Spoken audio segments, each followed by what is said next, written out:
Bugun men atagi yarimta jon bilan hardkorda ajdarni yo'q qilishga harakat qilaman. O'zi har doim shu challenge-ni bajarishni xohlardim. Challenge-imizning qoidalariga keladigan bo'lsak, 1. Cheatlar va buglarni ishlatish qat'iyan taqiqlanadi. Ikkinchi qoida esa zarba olish mumkin, ya'ni qanday oltin olma yoki totemga o'xshagan narsalar orqali muhimi o'lib qolmaslik. Olamga kirganda 3 soniya o'lmas bo'lish bug yoki cheat emas, shuning uchun uni ishlatish mumkin.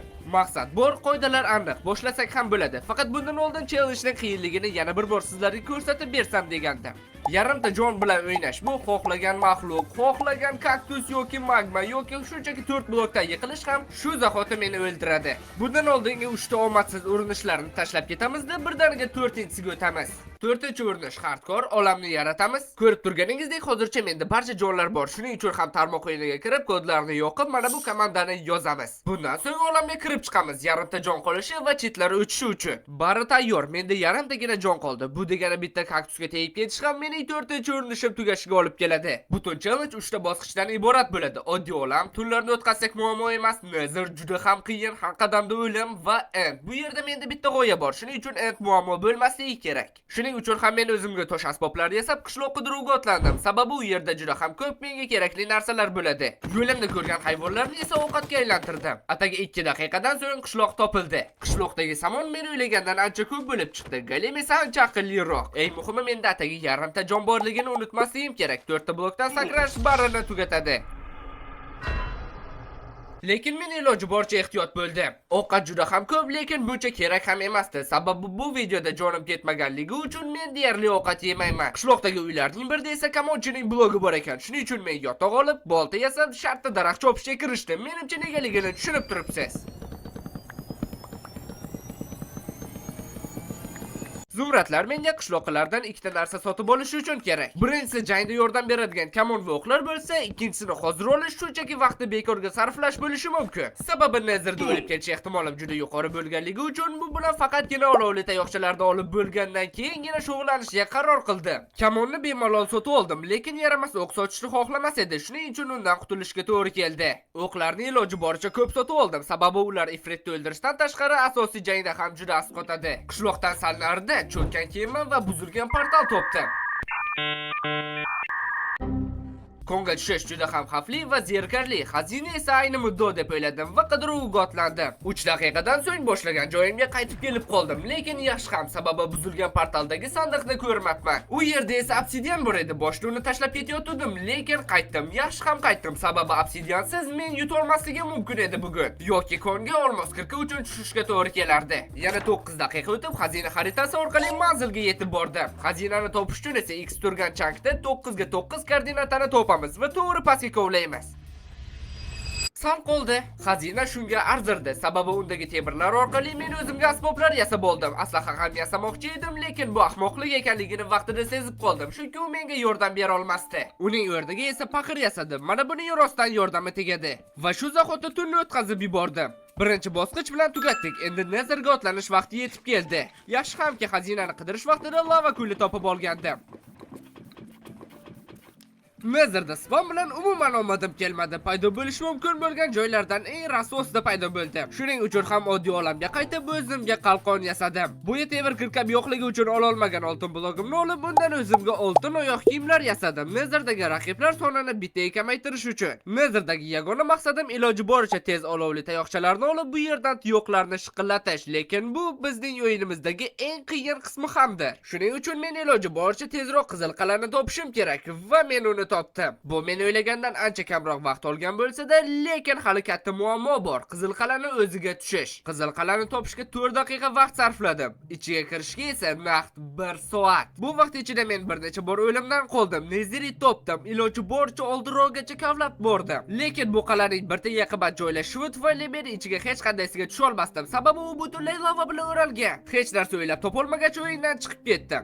Shunchaki emas, boshqalardan maslahat so'rash uchun men shuni tushundimki, menga olovga qarshi damlama kerak. Uni esa o'z navbatida cho'chqalardan savdolashib olish mumkin. O'zimdagi bor oltinni berdim, atrofdagi oltinlarni kavlab ham berdim, lekin menga damlama bermadi. Bu vaqtga kelib yarim soatdan beri qal'aga kira olmayotganimni his qildim. Oltin kovlayman deb oxirgi kirkamni ham sindirdim. Yangisini yasashga tosh ham qolmadi. 4-safarda ham ajdarni o'ldira olmasam kerak deb o'ylab, shunchaki ularni oldiga qurishni boshladim. Ammo shu vaqt menga bir ajoyib g'oya keldi. Bu g'oyani ajoyib deyish qiyin, men ishlatmoqchi ham emasdim, lekin shunga to'g'ri keladiganga o'xshaydi. Olamga kirilganda beriladigan 3 soniya o'lmaslikni ishlatish. Aynan shuni ishlatib, skeletdan tirik qoldim.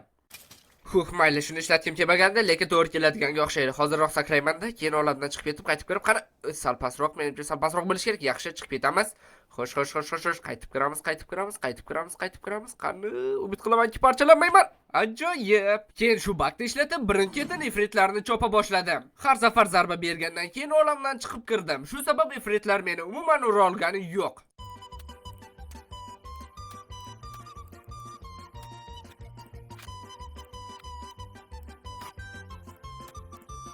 Qaladan qochishda ham xuddi shuni ishlatdim. Xo'sh, hammasi men o'ylagandek bo'lgani yo'q, lekin muhimi tayoqchalar menda.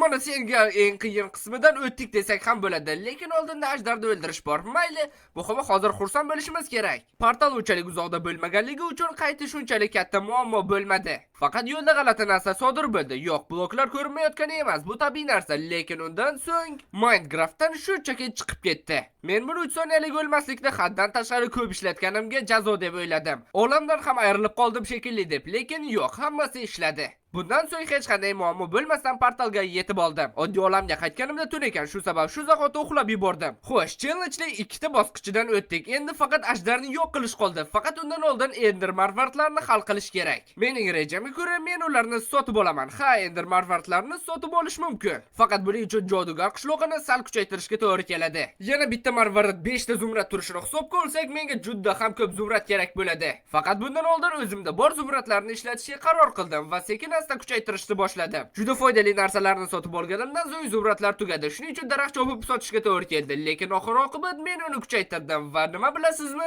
Mening omadim kelmadi. U zumradlar sotmasdi. Ha, sotmasligi ehtimoli ham bor. Hozir juda ham uzoq vaqtli, zerikarli daraxt chopish, zumrad to'plash ishlari boshlanadi. Ularda esa men sizlarga ko'rsatishdan foyda yo'q deb o'yladim. Shu sabab birdaniga marvartlarni sota boshlagan joyga o'tamiz.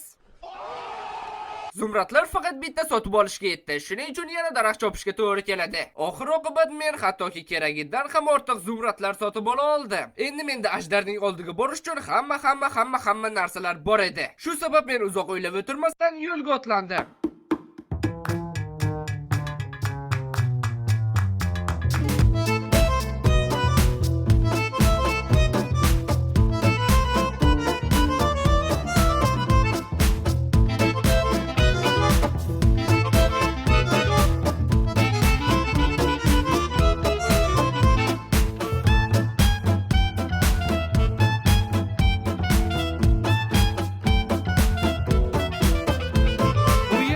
Ham xavfli. Portalni topib uni aktivlashtirdim. Bale, hayajonlanyapman. Enta paydo bo'lganimdan so'ng shartta 145-balandlikka qarab qurishni boshladim. U yerdan esa to'g'ri orolning markaziga, ya'ni 0-koordinatalarga yetib borgandan keyin obsidianni o'rnatib, sal uzoqlashib bloklarni sindirib, ustiga suv quydim. Bu ajdar uchun tuzoq bo'ladi. Birozdan so'ng ajdar tuzoqqa tushdi. Ajdar borqichi bilan pastga tushmoqchi, lekin suvni tepaga ko'taryapti. Shu sabab ajdar bir joyda qolib ketyapti. Kristallar esa juda ham uzoqdaligi uchun jonini to'ldira olmayapti. Endi ajdar tomonga 1,5 stak o'q otish qoldi. Oxirgisi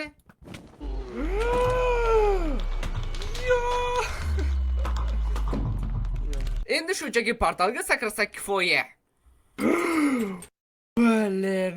Menimcha bu sizlarning kanalga obuna bo'lishinglarga arziydi. Agar yana shunday challenge'lar ko'rmoqchi bo'lsangiz, shu videoga like bosing. Sizlar bilan artefakt bo'ldi. Xayr.